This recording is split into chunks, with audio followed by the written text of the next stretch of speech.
बिस्मिल्लाहिर्रहमानिर्रहीम। Numerical number 9.3। A monochromatic light of wavelength lambda 588 nanometer is allowed to fall on this half silvered glass plate G1 in the Michelson interferometer। जैसे ही आप देखती हैं कि interferometer Michelson interferometer का word use है, तो अपने माइंड में क्लियर करें कि माइकलसन इंटरफेरोमीटर का फॉर्मूला ही लगेगा। If mirror M1 is move through 0.233 millimetre, how many fringes will be observe to shift. अब इसको दोबारा से, पहले मैंने बताया था आप एक मरतबा इसको रीड करेंगी, फिर जब आप डाटा लिखेंगी दोबारा से एक रीड करेंगी और फिर देखेंगी कि कौन सी वैल्यूज़ मिलीमीटर में है उनको सेंटीमीटर में चेंज कर देंगी, और जो वैल्यूज़ नैनोमीटर में हैं उनको 10⁻⁻⁹ में अगर हम लिखते हैं वो भी ठीक है। अगर नैनोमीटर में लिखना चाहती हैं तो नैनोमीटर ही लिख देंगे, मगर जब कैलकुलेट करेंगे तो फिर 10⁻⁹ में हमें अगेन लिखनी पड़ेंगी। Monochromatic light of wavelength lambda की वैल्यू उन्होंने दी हुई है, गिवन वैल्यू है 588 नैनोमीटर। इट मीन्स कि ये हो जाएगा 588 10⁻⁻⁹ एन मीटर। ये हमने इसका 10⁻⁻⁹ मीटर लगा दिया। देन डिस्टेंस, अब उन्होंने इसमें दिया हुआ है कि एल की वैल्यू दी हुई है। अब एल की भी जो वैल्यू दी हुई है उन्होंने, वो एल की वैल्यू है कैपिटल एल की 0.233 और मिलीमीटर। इट मीन कि फ़ौरन इसको जो है वो आप मीटर में चेंज कर देंगी, क्योंकि ये वैल्यू जो है वो भी हमारी मीटर में ही है। 0.233 मल्टीप्लाई 10⁻⁻³ मीटर। अभी दोनों वैल्यूज़ मीटर में आ गई। अब हमने देखना है कि इसमें हमने फाइंड आउट क्या करना है। फाइंड आउट आपने करना है how many fringes will B observed. It mean कि फ्रिंजेस जो हैं वो आपने फाइंड आउट करनी है। ये फार्मूला आपके पास इजी फार्मूला है, जो आपके पास माइकलसन इंटरफेरोमीटर का फार्मूला है। L is equal to m lambda by 2। m की वैल्यू फाइंड आउट करनी है, क्रॉस मल्टीप्लाई करेंगे 2l हो जाएगा, 2l डिवाइडेड बाय लैम्डा की वैल्यू आ जाएगी आपके पास।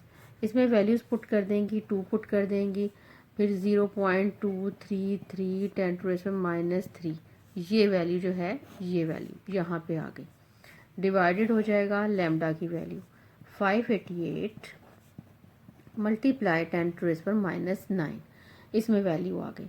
जब आप इस वैल्यूज़ को कैलकुलेट करती हैं, टोटल वैल्यू को कैलकुलेट करेंगी, तो आपके पास एक्सप्रेशन आ जाएगा 0.00792 मल्टीप्लाई 10⁻⁵।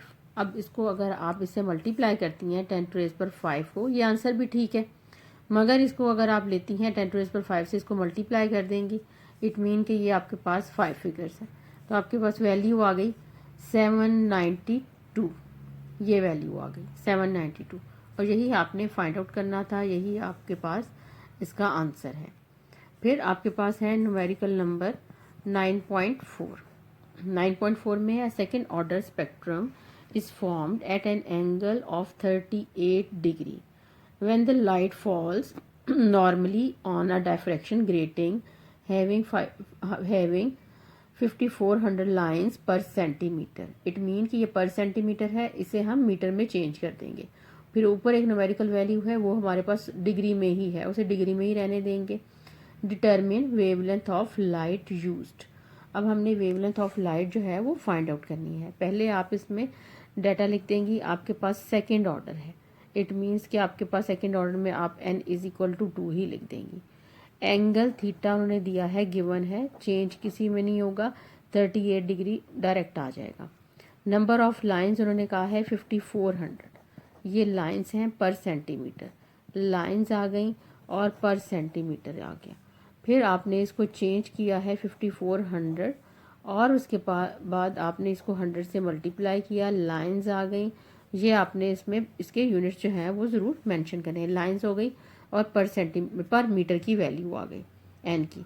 यहाँ से अब उन्होंने ये कहा है कि आपके पास एक तो एन की वैल्यू भी दी है, अब ये कहा गया है कि फाइंड आउट आपने करना है इसमें कि लैम्डा की क्या वैल्यू है। तो लैम्डा की वैल्यू के लिए अब अगर फॉर्मूला आप अपने माइंड में रखें तो वैल्यू आपके पास आ जाएगी d sine theta is equal to n lambda. अब आप ये देखें कि लैम्डा की वैल्यू तो आपने फाइंड आउट करनी है, तो लैम्डा की वैल्यू फाइंड आउट करनी है तो लैम्डा की वैल्यू आ जाएगा d sine theta divided by n. ये आ गया। अब आपके पास वैल्यू आ गई, तो अब आप ये देखें कि अब डी की वैल्यू हमारे पास नहीं है। इसमें अगर डाटा देख रही हैं ऊपर से, ये डाटा हम देख रहे हैं, इसमें हमारे पास डी की वैल्यू नहीं है। डी की वैल्यू क्या होती है? ग्रेटिंग एलिमेंट होता है। तो ग्रेटिंग एलिमेंट को कैसे फाइंड आउट करते हैं? यहाँ पे फाइंड आउट कर लेते हैं। D is equal to 1 over capital N. Capital N की वैल्यू उन्होंने हमें दी हुई है और हम उसको कैपिटल एन की वैल्यू यहाँ पे 5400 लाइंस जो हैं उन्होंने दी है, ये 5400 आ गया और इसके साथ मल्टीप्लाई जो था वो 100 था, तो मैं उसके 100 के भी 20 लिख रही हूँ। मल्टीप्लाई 100 के 20 लिख दिए। अगर मल्टीप्लाई 100 लिखना चाहती हैं तो मल्टीप्लाई 100 भी लिख सकती हैं। अब वैल्यू आ गई d sine theta divided by n. इसकी टोटल वैल्यू लिख लें 1 ओवर 54 और 40, ये 40 आ गए और यहाँ पे आपके पास आ गया sine of 38 degree divided by 2, ये वैल्यू आ गई 0.616 डिवाइडेड बाय 108 और यहाँ पे आपने जब इसे कैलकुलेट किया तो ये 40 इस तरह से आगे आ गए।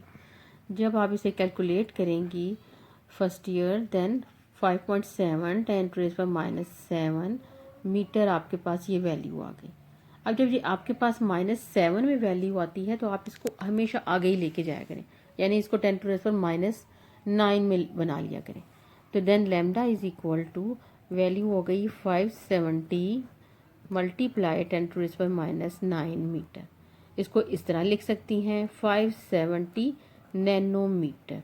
ये वैल्यू आप इस तरह से लिख सकती हैं क्योंकि वेवलेंथ में इसी तरह से वैल्यू लिखी जाती है। आंसर ये भी ठीक है, आंसर ये भी ठीक है। Thank you so much. Allah हाफिज़।